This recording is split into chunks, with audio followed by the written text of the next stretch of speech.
কাজিৰঙাত গড় বেছি হৈছে ইয়াৰ কাৰণে ব্যৱস্থা ল'ব লাগে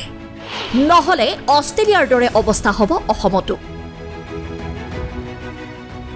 গড় প্ৰতিপালনৰ বাবে বিশেষ ব্যৱস্থা লোৱাৰ পোষকতা শিল্পী জুবিন গাৰ্গৰ জুবিনৰ মতে অষ্ট্ৰেলিয়াত কেংগেৰুৰ সংখ্যা বৃদ্ধিৰ বাবে তাৰ চৰকাৰৰ যি সমস্যা হৈছিল একেই হ'ব নহলে অসমতো গড় আমাৰ আচলতে দৰকাৰতকৈ বেছিয়ে হৈছে এতিয়া মানে গড় প্ৰতিপাল কৰিবলৈ আকৌ বেলেগ পদ্ধতি ল'ব লাগিব আমি যেনেকৈ মই অষ্ট্ৰেলিয়াত গৈছোঁ দেখিছোঁ তাত কেংগেৰু মানে ইমান বেছি হৈ গ'ল এতিয়া মানে গভৰ্ণমেণ্টে পাগল হৈ গৈছে তাত ৰাস্তাৰ মাজত ওলাই দিয়ে গাড়ী গৈ থাকে এক্সিডেণ্ট হয় কিবা হয় চ' সেইটো নহ'লে হয়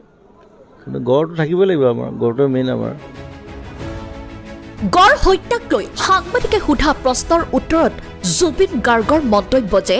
গড় হত্যা অসমত সম্পূৰ্ণ বন্ধ হৈছে আৰু ইয়াৰ বাবে সকলোৱে বহুত দেহে কেহে খাটিছিল নাইকিয়াই কৰি দিলোঁ মইতো নিজে সোমাই দিলোঁ আমি চব আছিলোঁ আমি অকল তুমি বুলি নহয় আমি মই গোটেই মানুহ উঠাই লৈ আহিছিলোঁ গুৱাহাটীৰ পৰা চ' সেইটো সময়ত সেইটো প্ৰয়োজন আছিলে কাৰণ তেতিয়া খুব বেছি মাৰিছিলে চ' লাহে লাহে বস্তুটো নাইকিয়া হৈছে সেইটোৱে ভাল লাগে আৰু যে কিবা এটা কৰিব পাৰিছোঁ ব্যুৰো ৰিপৰ্ট নিউজ টেক 365